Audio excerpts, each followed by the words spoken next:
செய்திகள் தொடர்கின்றன. கிறிஸ்துமஸ் திருநாளையொட்டி சென்னை ராயப்பேட்டையில் உள்ள வெஸ்லி பேராலயத்தில் சிறப்பு திருப்பலிகள் நடைபெற்று வருகிறது. இதுகுறித்து கூடுதல் விவரங்களுடன் செய்தியாளர் முத்து நேரலையில் இணைகிறார். வணக்கம் முத்து, இதுகுறித்த விரிவான தகவல்.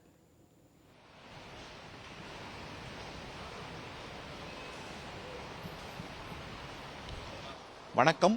கிறிஸ்துமஸ் பண்டிகை என்பது நாடு முழுவதும் கொண்டாடப்பட்டு வருகிறது.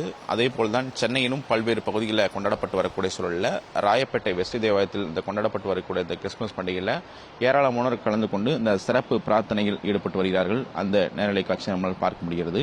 அதாவது கிறிஸ்துமஸ் பண்டிகை இன்று நாடு முழுவதும் கொண்டாடப்பட்டு வரக்கூடிய சூழலில் உலகம் முழுவதும் இருக்கக்கூடிய மக்கள் பல்வேறு தேவாலயங்களுக்கு சென்று நேற்று இரவிலிருந்து அந்த கிறிஸ்துமஸ் பண்டிகையை கொண்டாடி வருகிறார்கள். இந்த நிலையில் தற்பொழுது பல்வேறு தேவாலயங்களில் சிறப்பு பிரார்த்தனைகள்லாம் நடைபெற்று வரக்கூடிய சூழ்நிலையில் தற்போது நம்ம இருக்கக்கூடியது சென்னை ராயப்பேட்டையில் இருக்கக்கூடிய வெஸ்லி தேவாலயத்தில் நின்று கொண்டிருக்கும். இந்த தேவாலயத்தை பொறுத்த வரைக்குமே ஏராளமான கிறிஸ்தவர்கள் நேரடியாக இங்கு வந்து தற்பொழுது அந்த சிறப்பு பிரார்த்தனையில் ஈடுபட்டு வருகிறார்கள். புத்தாடைகள் அணிந்தும் அதே போல ஒருவருக்கொருவர் இந்த வாழ்த்துக்களை பரிமாறியும் கிறிஸ்துமஸ் பண்டிகை கொண்டாடி வருகிறார்கள். அதன் பிறகு இனிப்புகள் வழங்கியும் கொண்டாடப்பட்டு வரக்கூடிய சூழ்நிலையில் தற்பொழுது நம்மளிடம் ராயப்பேட்டை வெஸ்லி தேவாலயத்தின் அதாவது ஜெயசீலன் யான தேசிகம் நம்மள இருக்க அவரிடம் ஒரு சில கேள்விகளை முன்வைக்கலாம். சார் வணக்கம். இந்த கிறிஸ்துமஸ் பண்டிகையை முன்னிட்டு இன்னைக்கு என்னென்ன இந்த சிறப்பு பிரார்த்தனைகள் நடைபெற்று வருகிறது? இன்றைக்கு காலை 4:30 மணிக்கு சிறப்பு வழிபாடு, கிறிஸ்துமஸ் வழிபாடு நடத்தப்பட்டது. மீண்டுமாக காலை 8 மணிக்கு 2வது வழிபாடு நடத்தப்பட்டது. காலை சுமார் ஒரு 1500 பேரும், 2வது வழிபாட்டில் சுமார் ஒரு 600 பேரும் இந்த வழிபாட்டில் கலந்து கொண்டு ஆண்டவர் இயேசுனுடைய பிறப்பை மகிழ்ச்சியோடு கொண்டாடி அவர்கள் தங்களுடைய அன்பை பகிர்ந்து கொண்டார்கள். அனைவருக்கும் வழிபாட்டு நிறைவிலே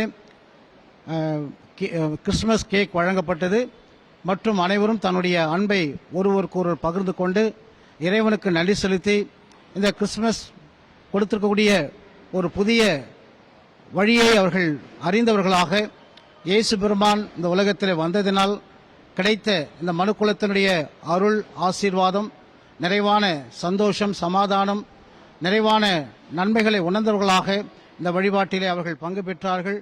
இந்த கிறிஸ்துமஸ் பண்டிகை என்பது இது ஒரு குறிப்பிட்ட மக்களுக்கு மட்டும் உரிய ஒரு பண்டிகை அல்ல.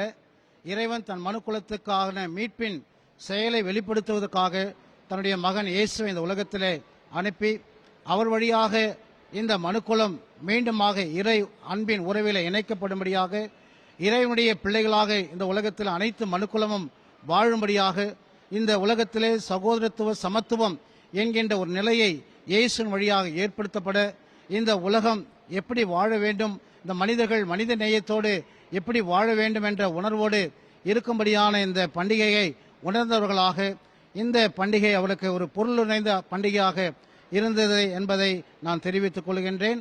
உங்கள் அனைவருக்கும் எங்களுடைய சென்னை பேராயர் பேரறிஞர் திரு பால் பிரான்சிஸ் பேராயர் சார்பிலும் எங்களுடைய ஆலயத்தின் இறைமக்கள் சார்பிலும் உங்கள் அனைவருக்கும் கிறிஸ்துமஸ் நல்வாழ்த்துக்களை தெரிவித்துக் கொள்கின்றேன். இந்த கிறிஸ்துமஸ் நாளில் நடைபெற இருக்கக்கூடிய அந்த பிரார்த்தனையுடைய சிறப்பு அம்சங்கள் என்ன? கிறிஸ்துமஸ் நாட்களிலே நடக்கின்ற சிறப்பு அம்சங்கள் என்னவென்று சொன்னால், கிறிஸ்தவர்களாகிய நாங்கள் இயேசு இந்த உலகத்தில் வந்து கற்றுக் கொடுத்த சிறப்பான வாழ்வின் தன்மைகள் பிறருக்கு பகிர வேண்டும், பிறருக்கு உதவி செய்ய வேண்டும், பிறருடைய வாழ்வின் முன்னேற்றத்தை கொடுக்க வேண்டும் என்கின்ற ஒரு பெரிய செய்தியை உள்வாங்கினவர்களாக இந்த கிறிஸ்துமஸ் நாட்களிலே நாங்கள் கிறிஸ்துமஸ் ட்ரீ மற்றும் கிறிஸ்துமஸ் தாத்தா, பாலகர் குழு வீடுகளை சந்தித்தல் போன்ற நிலைகளிலே எங்களுடைய திருச்சபையின் குடும்பங்களை நாங்கள் சந்திப்பதும் மற்றும் சமுதாயத்தில் நலிந்த மக்களுக்கு உதவி செய்வதும் மற்றும் பரிசு பொருட்களை வாங்கி அவர்களை மகிழ்விப்பதும், நாங்கள் பெற்ற இந்த இன்பம், நாங்கள் பெற்ற இந்த விடுதலை வாழ்வு பிறருக்கும் கிடைக்க வேண்டும் என்கிற நிலையிலே இந்த பண்டிகையை நாங்கள் மட்டும் கொண்டாடுவதில்லை, எங்களோடு வாழ்கிற சக சமயத்தின் மக்களோடும் இணைந்து இந்த பண்டிகையை நாங்கள் பகிர்ந்து கொண்டு கொண்டாடுகிறோம். நிச்சயமாக இன்றைய தினத்தில் நடைபெற்றிருக்கக்கூடிய இந்த சிறப்பு பிரார்த்தனையில் பல சிறப்பம்சங்கள் இருப்பதாக அவர் தெரிவித்துள்ளார்.